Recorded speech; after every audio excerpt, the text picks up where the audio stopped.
अस्सलाम वालेकुम, मैं हूं दिल इम्तियाज़ और आप देख रहे हैं तख्ती ऑनलाइन। कुछ अरसे पहले मैंने एक सीज़न का फ्रंट पेज देखा और वहां पर ज़मीन पर एक बहुत बड़ा सुराख दिखाया गया था और उसके सामने एक साहब खड़े थे। मैंने फ़ौरन उस तस्वीर को देखा और अंदाज़ा लगाया कि ये तो एक फ़िक्शनल तस्वीर है और उस सीज़न को बंद कर दिया। लेकिन आज मैं आपके सामने जो चीज़ लाने जा रहा हूँ वो बिल्कुल इतने ही बड़े सुराखों की है जो कि हमारी ज़मीन में बनते जा रहे हैं। हमारी ज़मीन पर बड़े बड़े सुराख नमूदार हो रहे हैं। मैं आपको लेकर चलता हूँ साइबेरिया, जो कि रशिया का एक बहुत बड़ा हिस्सा है। रशिया का 77% एरिया, 77% एरिया साइबेरिया के पास है और बकिया रशिया सिर्फ 23% है। अगर आप रशिया में साइबेरिया की बात करें तो साइबेरिया पॉपुलेशन के लिहाज से बहुत कम लोग अपने अंदर समोए हुए, लेकिन उसकी ज़मीन को एक बहुत बड़ा धचका लगा है, बहुत बड़ा थ्रेट है। लेकिन सिर्फ ये धचका साइबेरिया की ज़मीन को ही नहीं बल्कि हमारी ज़मीन को भी यही ख़तरे मुस्तकबिल में आ घेरेंगे। क्योंकि साइबेरिया बहुत ज़्यादा ठंडा है, इसलिए रशिया की टोटल आबादी का सिर्फ 23% साइबेरिया में रहता है।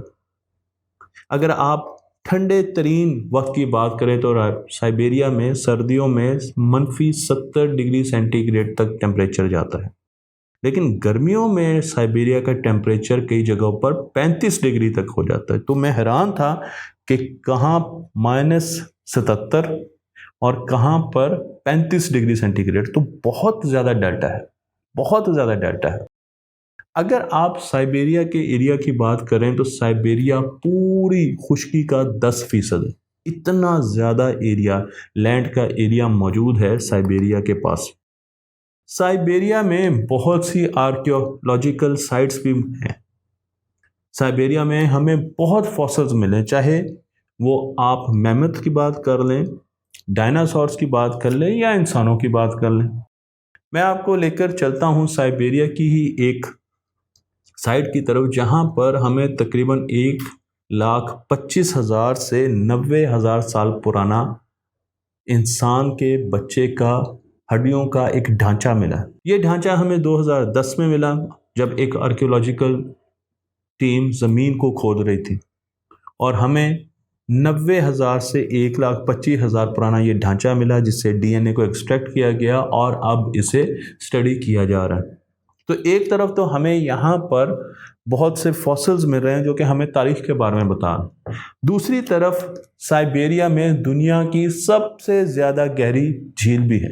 इस झील का नाम है ब्याका झील और ये झील 1,642 मीटर गहरी है, यानी तकरीबन 1.5 किलोमीटर गहरी है। इतनी गहरी झील आपको दुनिया में किसी और जगह नहीं मिलेगी। साइबेरिया को वायरसेस का घर भी कहा जाता है। ये ख्याल किया जाता है कि साइबेरिया में बहुत से वायरस मौजूद हैं और 30,000 पुराना वायरस मिलना इस बात की गवाही है कि साइबेरिया में अभी भी बहुत से वायरस छुपे हुए हैं। मैं आपको लेकर चलता हूँ पिथो वायरस की तरफ, जो कि हमें खुदाई के दौरान सिर्फ 30 मीटर गहराई से मिल गया। ये वायरस बहुत बड़ा वायरस है, बैक्टीरिया के साइज का वायरस है। वायरस बहुत छोटा होता है, लेकिन खुशकिस्मती से ये वायरस इंसानों को अफेक्ट नहीं करता।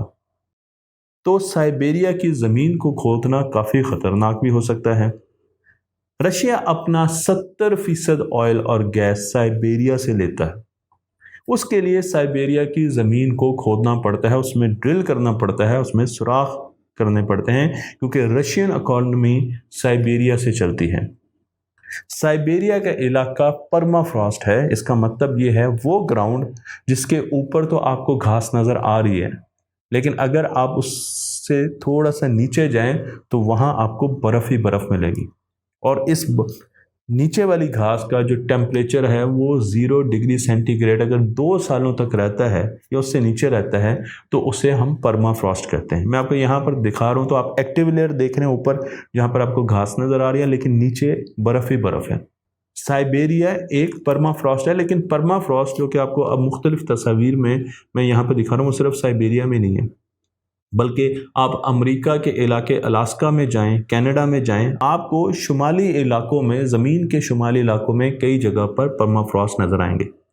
یہ پرما فراسٹ ہماری دنیا کے لیے بہت خطرناک بھی ثابت ہو سکتے ہیں اگر ہم نارتھ پول کی طرف چلتے جائیں۔ میں آپ کو اوپر سے بھی ایک ویو دکھا رہا ہوں، تو پرما فراسٹ ہماری دنیا کے لیے بہت خطرناک ثابت ہونے جا رہے ہیں۔ چلتے ہیں فرانس میں، جہاں پر ایک پروفیسر جن کا نام ہے جین مائیکل کیوری، وہ بائیو میڈیسن پر کام کر رہے ہیں، جینومکس پہ کام کر رہے ہیں، اور ان کا یہ کہنا ہے کہ ہمیں سائبیریا پہ ڈرلنگ فوراً روکنی چاہیے، کیونکہ سائبیریا میں اگر ڈرلنگ ہوگی تو وہاں سے نکلیں گے وائرس، اور ایسے وائرس نکلیں گے جو کہ ہم نے کبھی نہیں دیکھے ہوں گے۔ اگر آپ وائرس کو ڈرل کرتے ہیں تو وہ تقریباً 125 فٹ تک نیچے ڈرل کیا جاتا ہے، یعنی 11 منزلہ نیچے آپ ڈرل کرتے ہیں۔ تو ہم پرما فراسٹ کو تو کب کا کھو چکے، اور ابھی کچھ وائرس ہمیں نظر آئے ہیں، لیکن وہ وائرس انسانوں کو اٹیک نہیں کرتے۔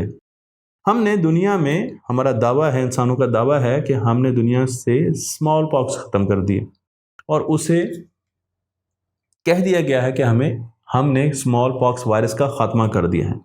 لیکن فرض کیجئے کہ کسی ایک ڈرلنگ سائٹ سے اسمال پاکس دوبارہ نکل آتے ہیں تو وہ دنیا میں دوبارہ پھیل جائیں گے۔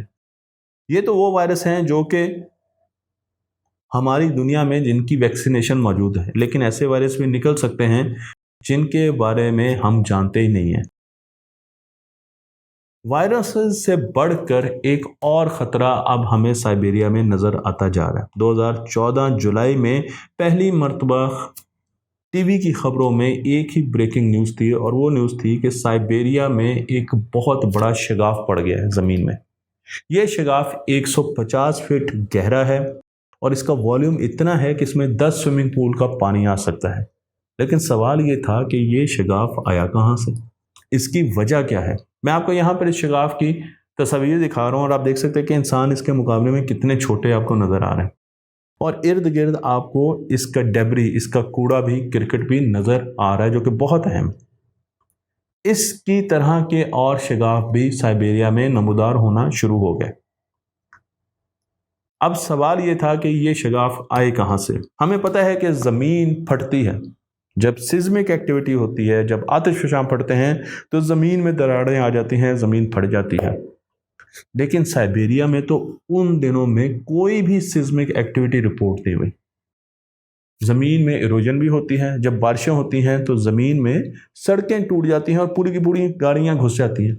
لیکن اگر آپ غور کریں تو زمین میں جب ایروجن ہوتی ہے تو اس کے کناروں پر کوئی چیز نہیں ہوتی، بلکہ چیزیں کناروں سے بھی اندر چلی جاتی ہیں۔ اس سوراخ کے کناروں پر بہت سی چیزیں، بہت سی لیئرز آپ کو نظر آ رہی ہے۔ اس کا مطلب یہ ہے کہ یہ باہر سے اندر کی طرف نہیں، اندر سے باہر کی طرف پھٹی ہے۔ آپ اگر اس کا ایک کوڑا کرکٹ یا اس کے گرد جو پتھر ہیں ان کو دیکھیں تو وہ 200 میٹر دور تک پھیلے ہوئے ہیں۔ اس کا مطلب یہ کہ ایک بہت بڑا ایکسپلوژن ہوا ہے، اور اس کی وجہ سے یہ شگاف مارز وجود میں ہے۔ اب اگلا خیال سائنسدانوں کا یہ تھا کہ ہو سکتا ہے خلا سے کوئی اسپیس راک آئے، کوئی میٹیورائٹ آئے اور اس نے آ کر زمین کو ہٹ کیا ہو۔ چلیں اس کو بھی انالائز کر لیتے ہیں۔ پہلی بات تو یہ کہ ایسا کوئی میٹیورائٹ اس رات نظر ہی نہیں آیا، کہیں کسی جگہ درج ہی نہیں ہوا، کسی اسپیس ایجنسی نے رپورٹ ہی نہیں کیا۔ اور اس کے ساتھ ساتھ فرض کیجئے کہ اگر وہ آ کر زمین سے ٹکراتا بھی ہے تو وہاں پر مختلف قسم کے کیمیکل کمپوزیشن آپ کو ملنی چاہیے، کیونکہ اس کا وہ مٹیریل تو نہیں ہوگا جو زمین کا ہے، لیکن اس زمین میں ہمیں کسی جگہ بھی مختلف کیمیکل کمپوزیشن نہیں مل رہی، نہ اس زمین کا ٹیمپریچر بہت زیادہ ہوا ہے۔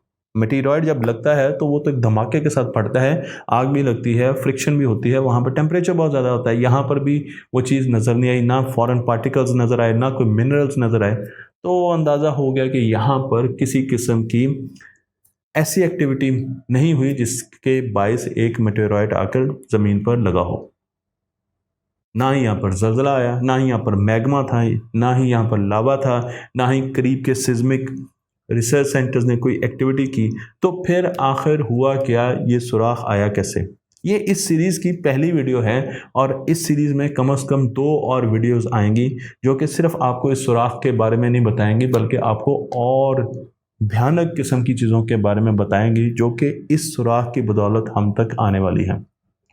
मैं आपको ये भी बताता चलूँ कि आज तक 17 ऐसे सुराख दुनिया में मुख्तलिफ जगह पर रिपोर्ट हो चुके हैं।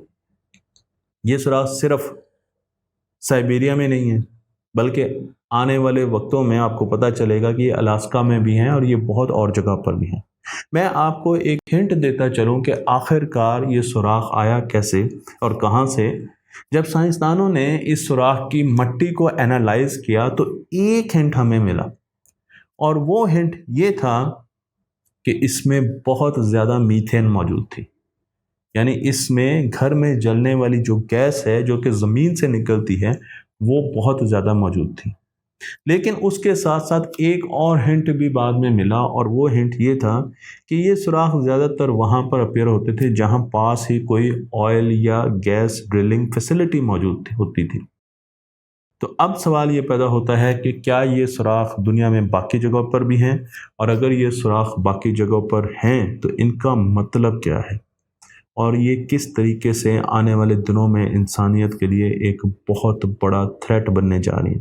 वो थ्रेट जो कि हमारे लिए सर्वाइवल थ्रेट, जिंदा रहने के लिए एक ऐसा थ्रेट जो कि इंसानी ज़िंदगी को चैलेंज करने जा रहा है।